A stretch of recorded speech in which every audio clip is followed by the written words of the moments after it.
All right, so in this video, we're going to talk about elasticity of supply. Let's go ahead and get started. Okay, so we can categorize our elasticity of supply. We got elastic supply. Okay, so elastic supply.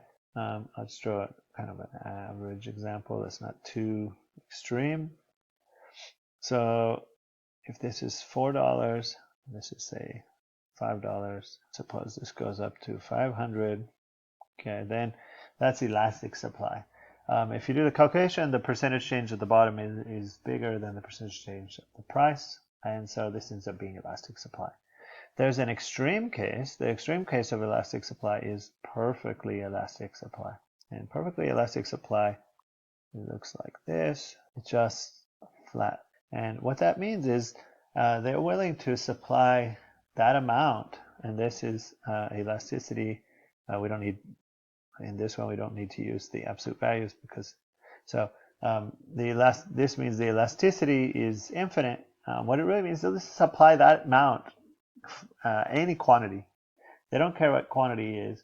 They can supply more and more and more and more and more without the cost going up. Okay, without their costs going up. Now, of course, they always want a bit higher price, but they could theoretically supply more without raising their costs.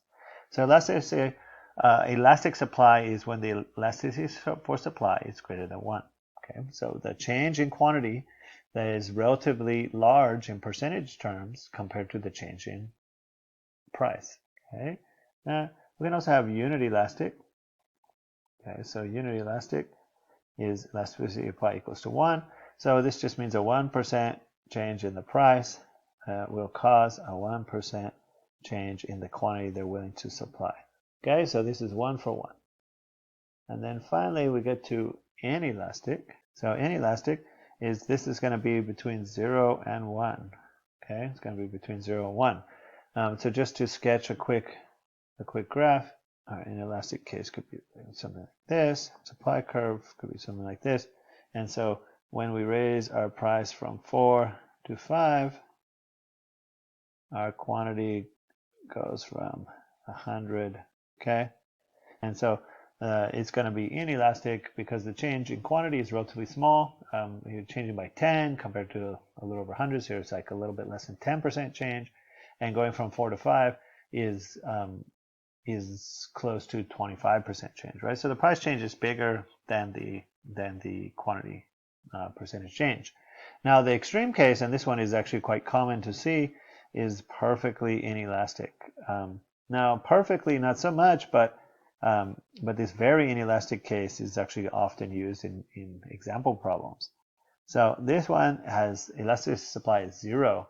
That means no matter how big the change in price, they can't change the quantity. Like even if they want to, they just can't.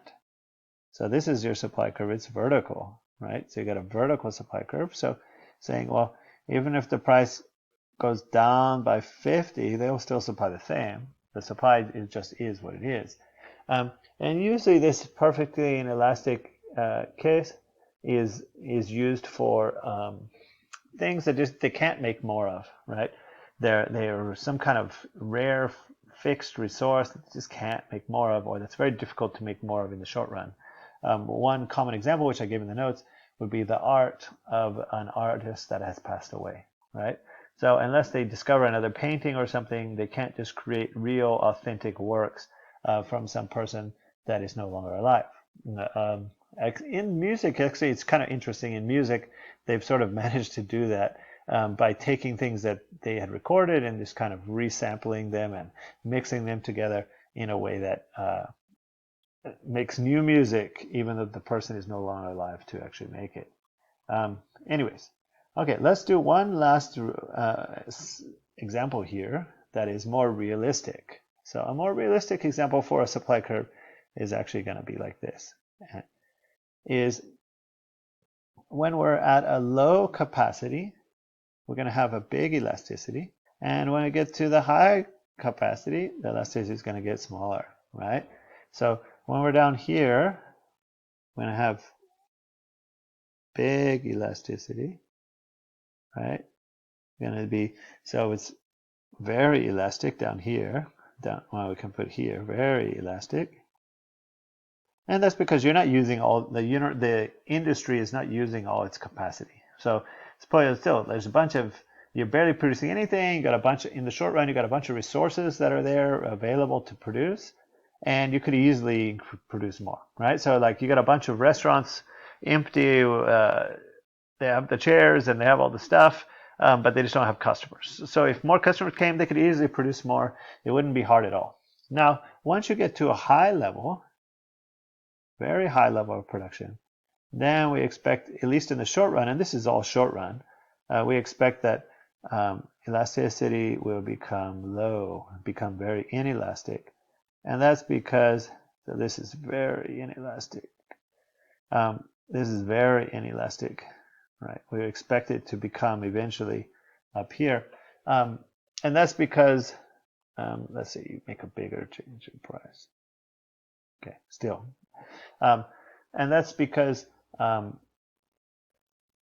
it's hard to increase them once you get to max capacity. At least in the short run, it'll be hard to increase them without adding more resources, which takes you, into the long run. So at low quantity, we have excess capacity. So it's easy to increase the quantity. Okay, so it's easy to increase the quantity supplied. But at a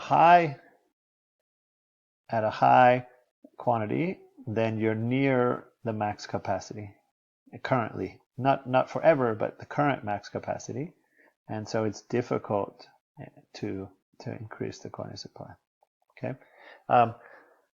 So you could increase it by adding tons of workers and everything else, but it's going to be difficult. And so this is kind of typical for most real world supply curves to look something like this for a certain market or a certain industry. They have a part which is flatter and is elastic, and they have a part which is more inelastic.